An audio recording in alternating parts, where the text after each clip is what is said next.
नमस्कार प्यारे बच्चों, कैसे हैं आप। मैं आकांक्षा अनुभूति, आपकी सोशल साइंस टीचर, एक बार फिर से आपके साथ जुड़ गई हूँ डीईओ ऑफिस गोपालगंज के इस चैनल पे। बच्चों, हम लेकर के चल रहे हैं अभी फिलहाल इकोनॉमिक्स का पहला चैप्टर हम पढ़ रहे हैं। जैसा कि आप जानते हैं कि राजनीति शास्त्र यानी कि पॉलिटिकल साइंस का एक चैप्टर हमने कंप्लीट कर लिया है। यहाँ तक कि उसकी प्रैक्टिस भी हमने कर ली है। वीडियो चैनल पे पड़े हुए हैं, प्रैक्टिस क्वेश्चंस चैनल पे पड़े हुए हैं। इस गर्मी की छुट्टियों का उपयोग अच्छे से कीजिए, बार बार देखिए, प्रैक्टिस कीजिए, ताकि आपकी तैयारी बेहतर हो सके। ठीक है बच्चों, चलते हैं इस चैप्टर के साथ आगे बढ़ते हैं। जहां तक हमने पिछले लेक्चर में कंप्लीट किया था, अर्थव्यवस्था के प्रकार हम पढ़ चुके थे, जिसमें हमने 3 प्रकार की अर्थव्यवस्था देखी थी: पूंजीवादी, समाजवादी और मिश्रित अर्थव्यवस्था। बहुत अच्छे से इसको हमने क्लियर किया था। अगर आपको इसमें कोई भी डाउट है, just go to the previous lecture, पुराने वीडियो पे जाइए, उसमें आपको सारी चीजें एक बार फिर से क्लियर हो जाएंगी। फिर भी दिक्कत होती है, कमेंट में लिखिए, हम आपके हर डाउट क्लियर करेंगे। इसके बाद बच्चों हमने आर्थिक विकास और आर्थिक वृद्धि इनको देखा था, जिसमें हमने देखा था कि आर्थिक विकास का अर्थ होता है किसी भी देश की अर्थव्यवस्था में हर प्रकार से सुधार होना। जी हाँ, जब किसी भी देश की अर्थव्यवस्था में हर प्रकार से सुधार होता है तो इसको हम आर्थिक विकास कहते हैं। जबकि वहीं हमने आर्थिक वृद्धि के शब्दों में देखा था कि आर्थिक वृद्धि का अर्थ होता है कि किसी भी देश का उत्पादन बढ़े, वहां पर व्यापार बढ़े, वहां पर उस देश की जो कमाई है, आय है, वो बढ़े। इन सब चीजों को हम आर्थिक वृद्धि के रूप में जानते हैं किसी भी देश के संदर्भ में।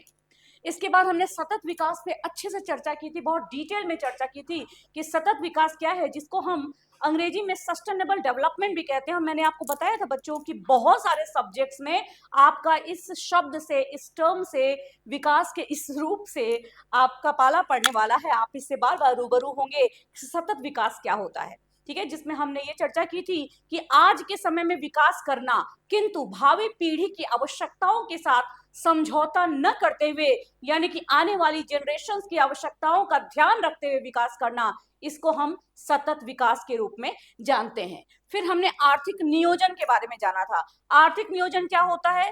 तो राष्ट्र की, देश की प्राथमिकताओं के अनुसार, हमारे देश की क्या प्रायोरिटीज है, उनके अनुसार जब देश के जो भी रिसोर्सेज है, जो संसाधन है, उनका एक नियोजित तरीके से, एक विधिवत तरीके से, एक सोची समझी हुई रणनीति के तहत उपयोग किया जाता है, तो इसको हम आर्थिक नियोजन कहते हैं। ये सारे टर्म्स बच्चों हमने क्लियर कर लिए थे। और अब हम आज जिन चीजों को पढ़ने वाले हैं बहुत ही इंटरेस्टिंग है। कुछ चीजें आपकी किताब में आज भी चल रही हैं, लेकिन वास्तविकता में अपडेट अगर हम देखें तो चीजें थोड़ी सी बदल चुकी हैं। तो हम आपकी किताब में जो परंपरागत चीजें दी गई हैं उसको भी पढ़ेंगे, और जो इसमें अद्यतन है, जो अपडेटेड है, जो वास्तव में अभी व्यवहार में है, उसके बारे में भी पढ़ेंगे। तो शुरू करते हैं बच्चों। सबसे पहला हमारा है योजना आयोग। भारत में योजना आयोग, जैसा कि नाम से ही क्लियर है, योजना यानी प्लानिंग। योजना आयोग एक ऐसा आयोग जिसका कार्य क्या है? योजना बनाना।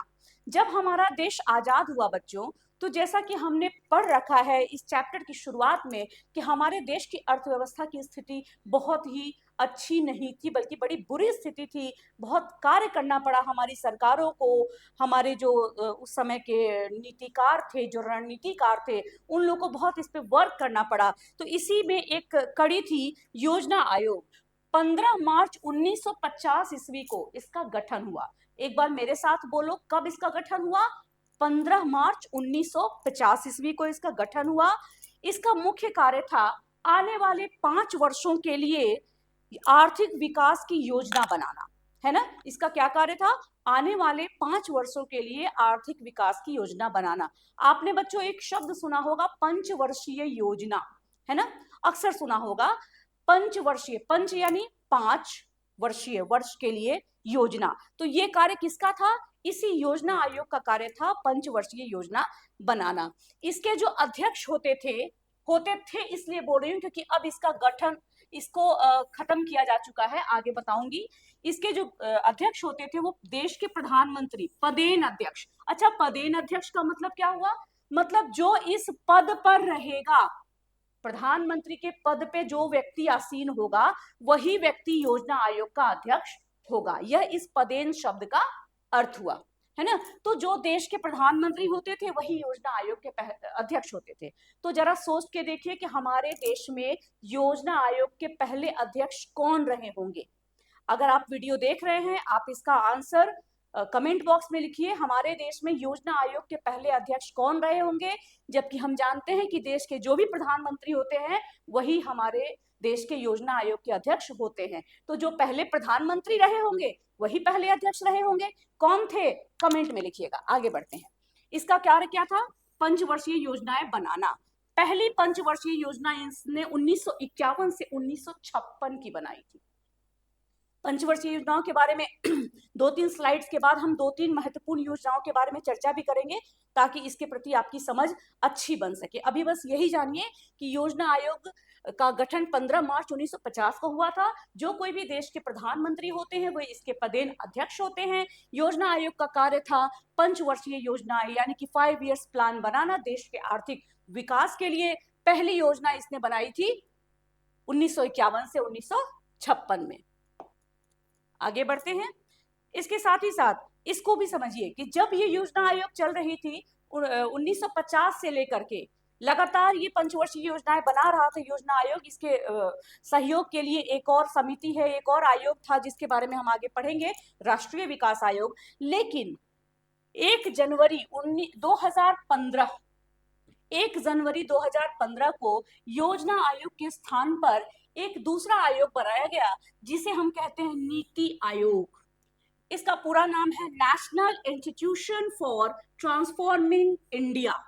National institution for transforming India यानी नीति, NITI, नीति आयोग। इसका गठन कब किया गया, 1 जनवरी 2015। किसके स्थान पर, योजना आयोग के स्थान पर, है ना। इसको हम थिंक टैंक भी बोलते हैं। जैसे आपने कभी कंप्यूटर के बारे में सुना होगा कि कंप्यूटर का दिमाग किसको कहते हैं, आप कहते हो CPU, है ना। ऐसे ही देश के लिए थिंक टैंक किसको बोलते हैं, राष्ट्र के लिए नीति आयोग को, जो किसके स्थान पे बनाया गया है, योजना आयोग के स्थान पे। बिल्कुल सेम तरीके से इसके अध्यक्ष भी प्रधानमंत्री ही होते हैं, यानी कि जो कोई भी प्रधानमंत्री रहेंगे उस समय वही उस समय के नीति आयोग के अध्यक्ष होंगे। तो 1 जनवरी 2015 को जब नीति आयोग का गठन हुआ योजना आयोग के स्थान पर, उस समय हमारे देश के प्रधानमंत्री कौन थे, श्री नरेंद्र मोदी जी। यानी कि उस समय नीति आयोग के पहले अध्यक्ष कौन बन गए, निश्चित रूप से हमारे तत्कालीन प्रधानमंत्री श्री नरेंद्र मोदी जी, है ना। अब देखिए इसकी संरचना क्या है। तो सभी राज्यों के जो मुख्यमंत्री होते हैं, हमारे देश में 28 राज्य है, 28 राज्य के जो मुख्यमंत्री होंगे और बाकी के जो 8 हमारे केंद्र शासित प्रदेश हैं उनके जो उपराज्यपाल होंगे वे सभी इस नीति आयोग के सदस्य होंगे। यानी देखो कितनी अच्छी संरचना की गई है कि सभी राज्यों के मुख्यमंत्री और सभी केंद्र शासित प्रदेशों के उपराज्यपाल सब मिल करके देश के विकास के लिए योजना बनाएंगे, नीति बनाएंगे। अब देखो इसका विजन क्या है, इसका विजन है विकसित भारत। कब तक, विकसित भारत 2047 तक। आप जानते हो बच्चों हमारा देश कब आजाद हुआ, 1947 में। तो 1947 से 2047 में कितने वर्ष हो गए आजादी के, 100 वर्ष। तो नीति आयोग ने एक विजन रखा है कि आजादी के 100 वर्ष जब तक हम पूरे करें तब तक हमारा देश विकसित देश बन चुका हो, विकसित भारत कहा जाए। और इसके लिए इन्होंने अपनी लाइन रखी है नीति से नतीजों तक, यानी कि नीति बनाएंगे, उस पर योजना बनाएंगे और इस तरीके से उसका कार्यान्वयन करेंगे कि उसके नतीजे भी हमें मिल सके। इसमें क्या है, जिस तरीके से योजना आयोग में क्या था कि 5 वर्ष के लिए आर्थिक विकास की रणनीति बनती थी, योजना बनती थी, पंचवर्षीय योजना। यहाँ क्या है, यहाँ 15 वर्ष का विजन लेके चलते हैं, यानी 15 वर्ष तक नजर रखते हैं अपनी, 7 वर्ष की रणनीति बनाते हैं और 3 वर्ष के छोटे छोटे एक्शन प्लान यानी छोटे छोटे टारगेट करके उसको अचीव करते हैं। यानी बहुत ही सिस्टमेटिक तरीके से सोच हम दूर तक रहे हैं। देखो जैसे आपका है ना कि आपका पूरा सिलेबस आपको कंप्लीट करना है बोर्ड परीक्षा तक, लेकिन आप क्या कर रहे हो, आपने पहले एक चैप्टर पॉलिटिकल साइंस का खत्म किया, एक चैप्टर इकोनॉमिक्स का खत्म किया, उसकी प्रैक्टिस करते चले।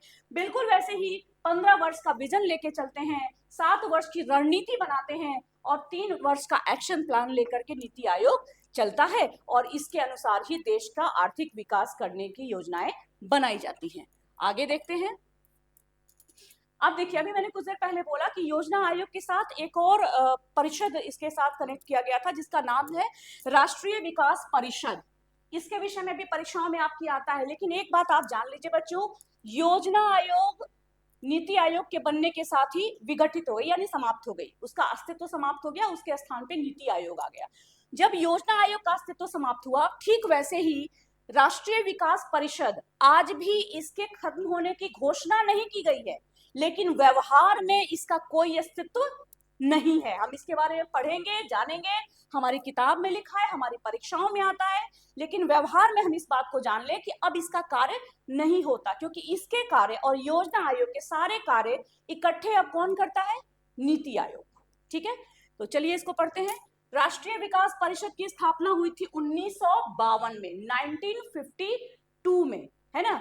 इसके बाद आप देखोगे कि इसके उद्देश्य क्या थे। इसका भी उद्देश्य यही था कि देश के विकास हेतु केंद्र और राज्यों में समन्वय स्थापित करना। आपने अभी नीति आयोग में देखा ना कि कौन कौन रहता है, उसमें सभी राज्यों के मुख्यमंत्री भी होते हैं, केंद्र शासित प्रदेशों के उपराज्यपाल भी होते हैं, और हमारे प्रधानमंत्री तो उसके अध्यक्ष होते ही हैं। तो जैसे वहां भी वही चीज देख रहे हो आप कि केंद्र और राज्यों के बीच में समन्वय स्थापित किया जा रहा है। राष्ट्रीय विकास परिषद के अध्यक्ष भी कौन होते थे? भारत के प्रधानमंत्री। इसमें भी सदस्य देखो कौन थे? सभी राज्यों के मुख्यमंत्री, केंद्रीय मंत्री एवं योजना आयोग के सदस्य। ठीक है, आगे चलते हैं।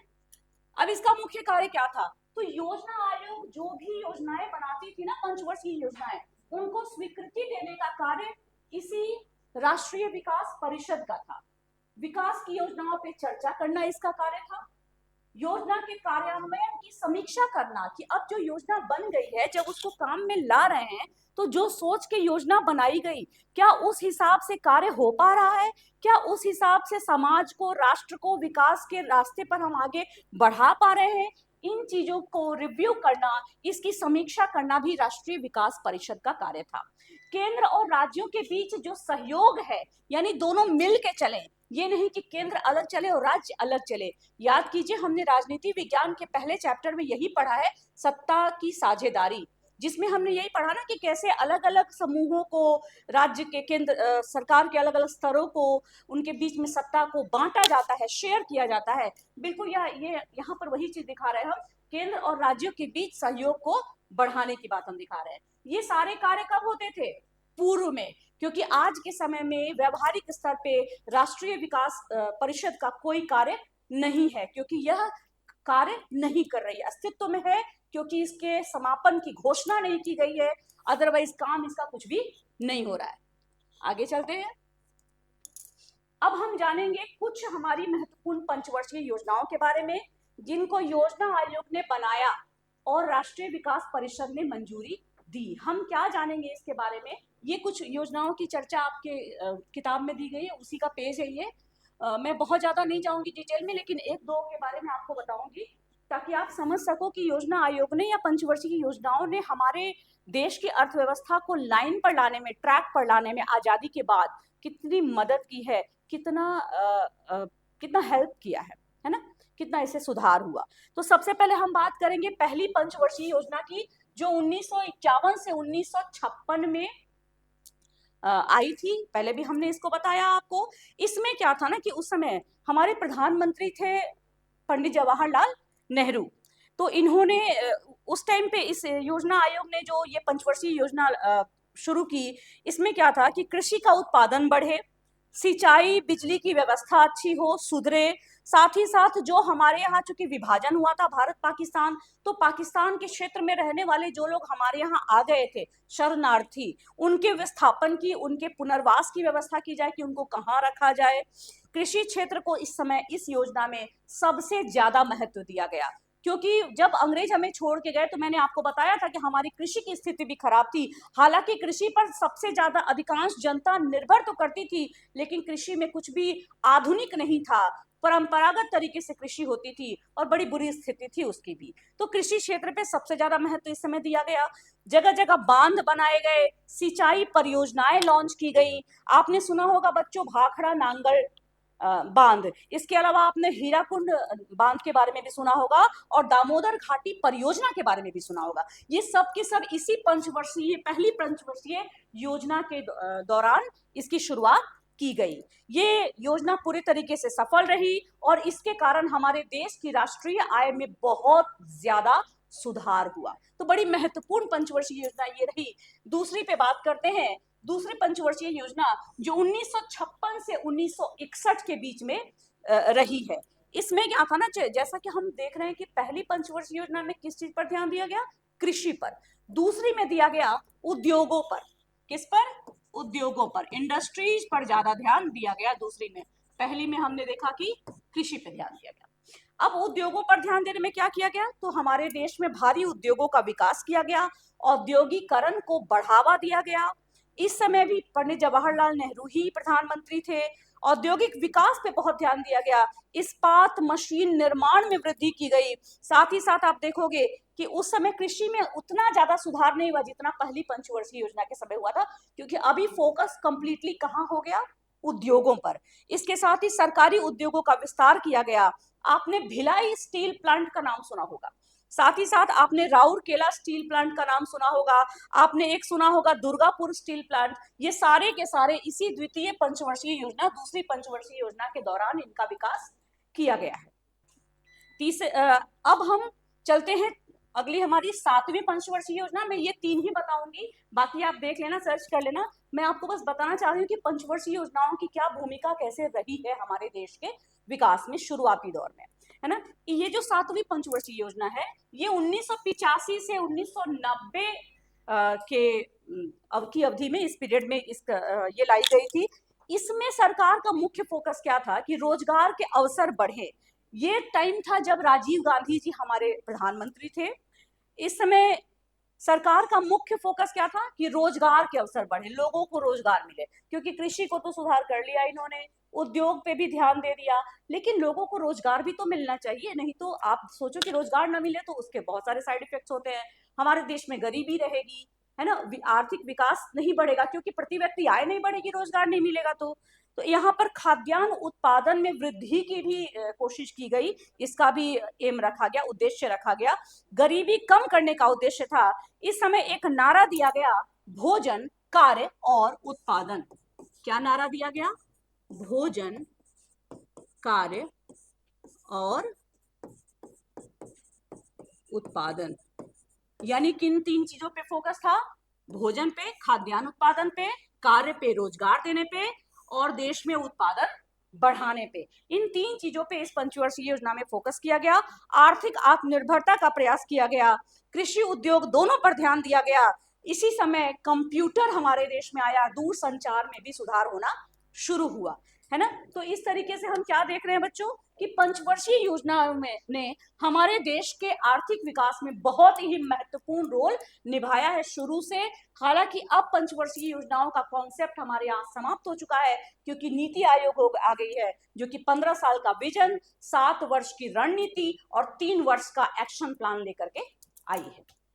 अब देखिए, अब ये जो चाहे योजना आयोग हो, चाहे वो नीति आयोग हो, चाहे वो राष्ट्रीय विकास परिषद हो, इन सब का महत्व क्या है? तो सबसे पहली बात तो ये सहकारी संघवाद को बढ़ावा देते हैं। सहकारी संघवाद यानी केंद्र और राज्य एक साथ मिलकर आपसी समन्वय से देश का विकास करें, इस पर बढ़ावा देते हैं। राज्यों की भागीदारी सुनिश्चित करते हैं और राष्ट्रीय विकास को गति देते हैं। तो ये इनका महत्व है। आगे बढ़ते हैं बच्चों।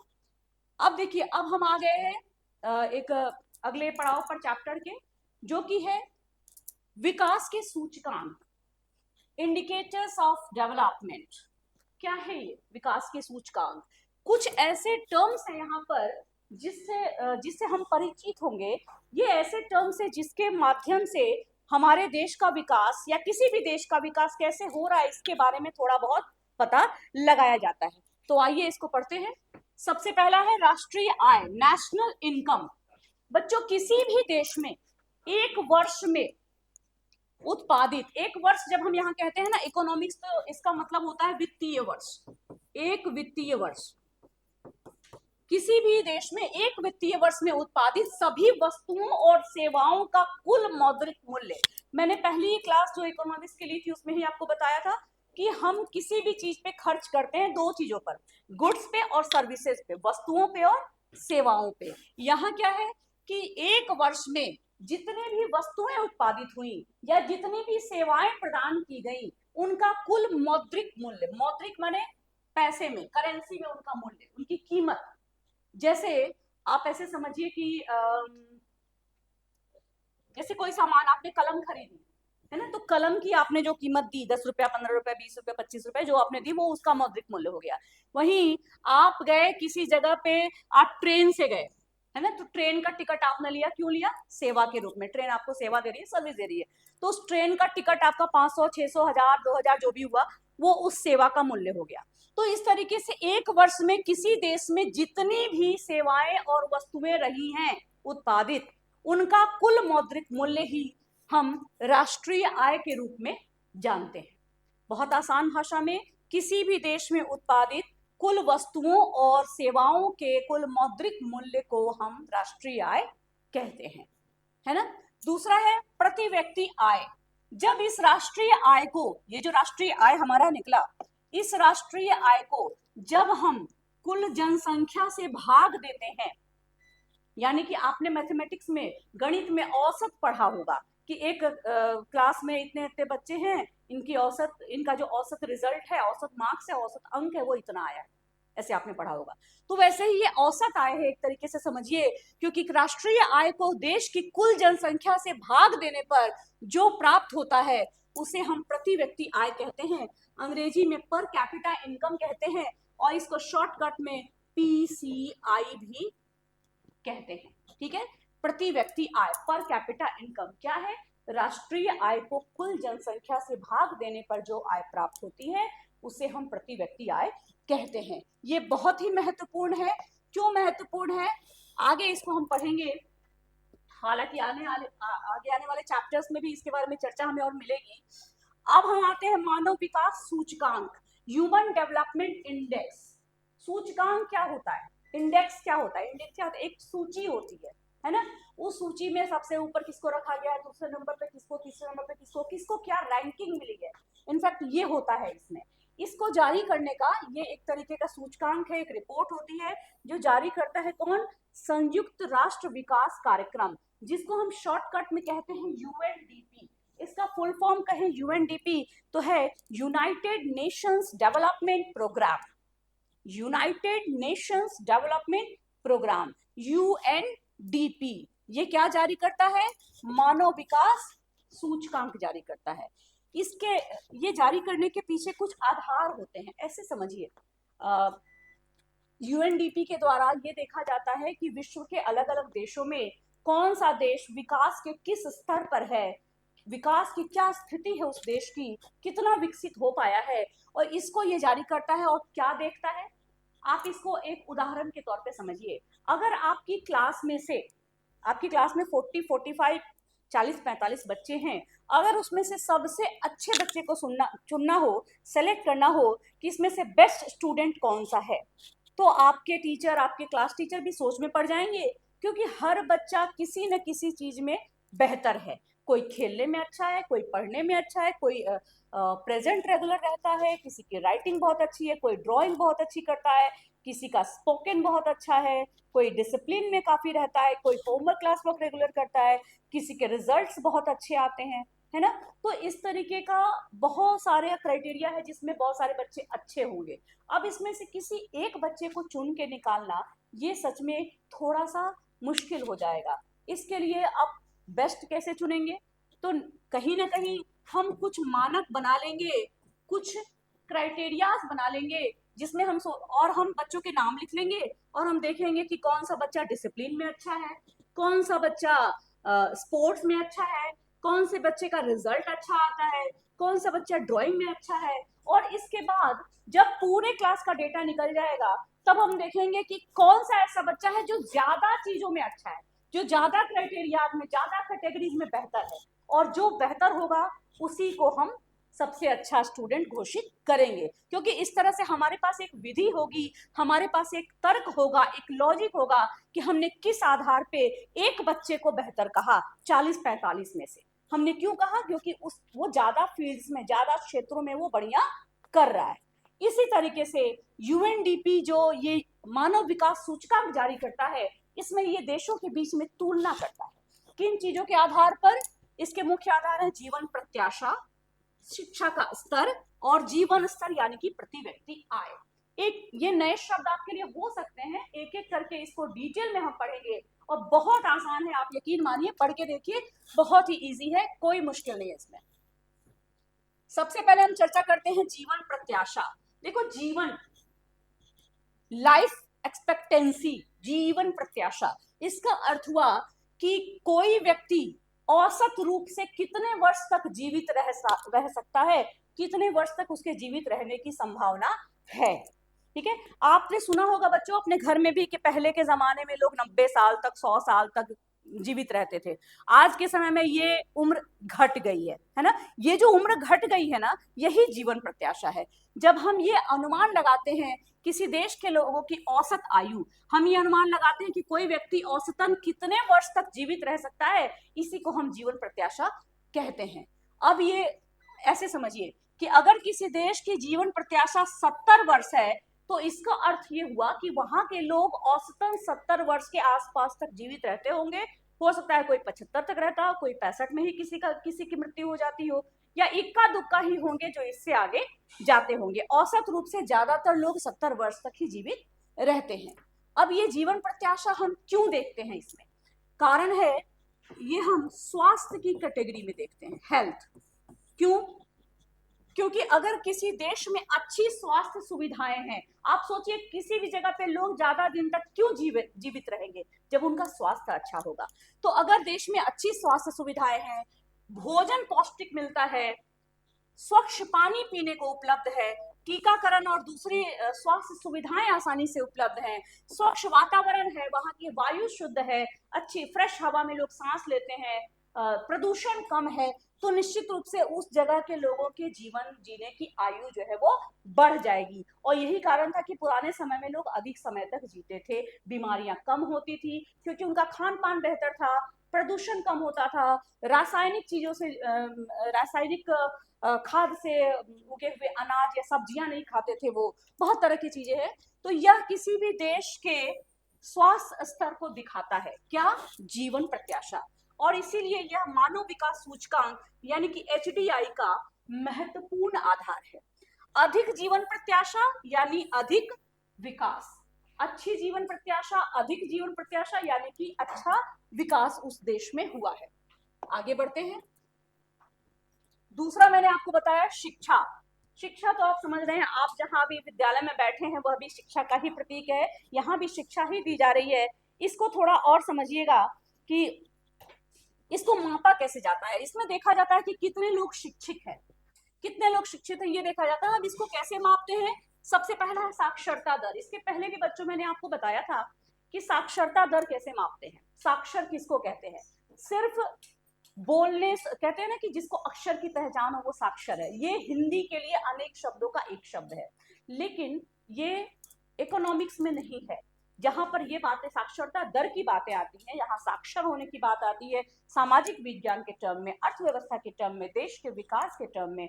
वहां पर साक्षर का अर्थ होता है 7 वर्ष या उससे अधिक आयु का कोई भी बच्चा या कोई भी व्यक्ति जो किसी एक भाषा में बोल, सुन, पढ़, समझ सकता है, तो उसको हम कहेंगे वह साक्षर है। किसी एक भाषा में पढ़ सकता है, समझ सकता है, बोल सकता है, लिख सकता है, तो उसको हम कहते हैं कि वह साक्षर है। कम से कम कोई एक भाषा, ज्यादा भाषाएं बोले बहुत बेहतर, लेकिन एक भाषा आवश्यक है। तो ये हम सबसे पहले देखते हैं कि उस देश की साक्षरता दर कितनी है। इसके बाद बच्चों की स्कूल में उपस्थिति बहुत महत्वपूर्ण, और इसमें आपका रोल बहुत ज्यादा है। आपका रोल कैसे है? तो आप इसको समझिए कि शिक्षा में हम दो चीजें देखते हैं इस उपस्थिति में। एक हम देखते हैं NER और एक हम देखते हैं NAR। ये क्या है? NER, net enrolment ratio, net enrolment ratio, और NAR क्या होता है? Net attendance ratio. मैं यहां लिखती हूं, देखिएगा, net enrolment ratio and net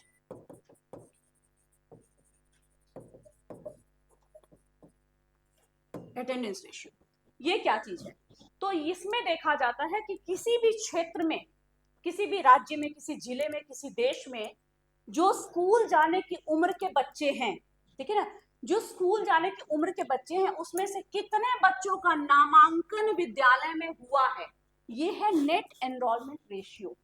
मान लीजिए आपके गांव में अगर बच्चे हैं 1500 और उसमें जो नामांकन हुआ है वो हुआ है मात्र 200 का, इसका मतलब कि नेट एनरोलमेंट रेशियो बहुत कम है ना। वहीं अगर 500 में कुल 500 का हुआ है, इसका मतलब कि 100% NER है, 100% नेट एनरोलमेंट रेशियो है। अब आते हैं दूसरे पर जो है हमारा नेट अटेंडेंस रेशियो। इसको देखिए, जैसे एनरोलमेंट में क्या था, नामांकन हुआ है, लेकिन हमारे यहाँ क्या होता है कि बच्चों का नामांकन तो हो जाता है लेकिन बच्चा विद्यालय जाता नहीं है। तो हम यहाँ देखते हैं कि जितने बच्चों का एनरोलमेंट हुआ है, क्योंकि हमने एनरोलमेंट क्यों निकाला कि कितने बच्चे हैं स्कूल जाने की उम्र में, अब उनमें से कितने बच्चे हैं जो विद्यालय नियमित रूप से जाते हैं, इस पर निकाला जाता है नेट अटेंडेंस रेशियो। और इन्हीं चीजों को देख करके बच्चों की स्कूल में उपस्थिति मापी जाती है। और यह भी आप देखिए कि आपके देश के विकास में, आपके राज्य के विकास में, आपके जिले के विकास में कितनी महत्वपूर्ण भूमिका निभाता है। फिर पढ़ाई के औसत वर्ष, आप कई ऐसे बच्चों को देखोगे जो मैट्रिक करने के बाद पढ़ाई छोड़ दी, किसी ने मैट्रिक भी नहीं किया, किसी ने इंटर के बाद छोड़ दी, तो एक औसत उम्र है कि आखिर पढ़ाई कितने वर्ष की, इनको देखते हैं।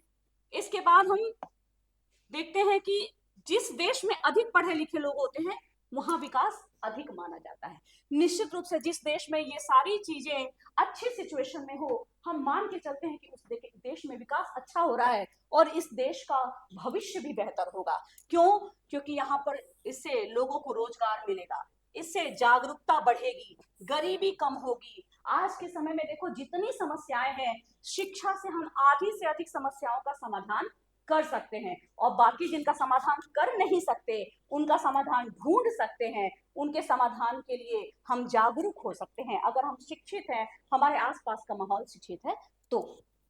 आगे बढ़ते हैं। तीसरा, हमने दो चीजें देखी, एक जीवन प्रत्याशा, दूसरा शिक्षा, और तीसरी बात है प्रति व्यक्ति आय, पर कैपिटा इनकम।